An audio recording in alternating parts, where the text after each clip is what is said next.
മിശിഹായിൽ ഏറ്റവും സ്നേഹമുള്ളവരെ, ഇന്ന് നമ്മൾ പങ്കുവയ്ക്കുന്ന തിരുവചനം, അല്പസമയത്തിന് ശേഷം നിങ്ങൾ എന്നെ കാണുകയില്ല, വീണ്ടും അല്പസമയത്തിന് ശേഷം നിങ്ങൾ എന്നെ കാണും.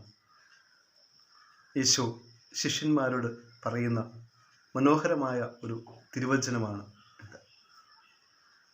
ദൈവികമായിട്ടുള്ള കാഴ്ചപ്പാടുകളിലൂടെ കടന്നു പോകുമ്പോൾ ദൈവിക സാന്നിധ്യം നമ്മുടെ ജീവിതങ്ങളിൽ എത്രമാത്രം അനിവാര്യതയുള്ളതാണ് എന്നാണ് പറഞ്ഞു വയ്ക്കുക.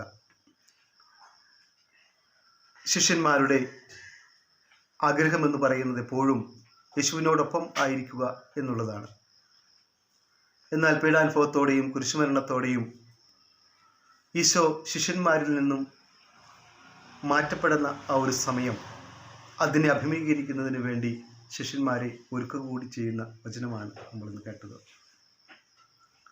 നമ്മുടെയൊക്കെ ജീവിതങ്ങളിലേക്ക് ഈശോ കടന്നു വരുമ്പോൾ അവിടുത്തെ നിരന്തരമായ സാന്നിധ്യം നമ്മുടെ മനസ്സിൽ, നമ്മുടെ ശരീരത്തിൽ അനുഭവിച്ചറിയുന്ന തലത്തിലേക്ക് വളരുവാനാണ് ഈശോ പറഞ്ഞു വയ്ക്കുക.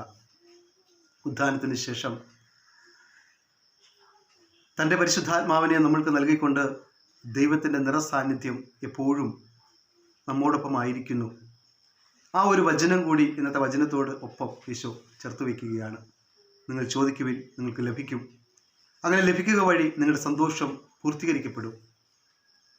അങ്ങനെ പരിശുദ്ധാത്മാവിനെ ലഭിച്ച ശിഷ്യന്മാർ ലോകത്തിൻ്റെ നാനാഭാഗങ്ങളിലേക്കും ദൈവവചനവുമായിട്ട് കടന്നു പോകുമ്പോൾ പിന്നീട് ഒരിക്കലും ഈശോയുടെ സാന്നിധ്യം അവരോടൊപ്പം ഇല്ല എന്ന് അവർക്ക് തോന്നിയിട്ടില്ല.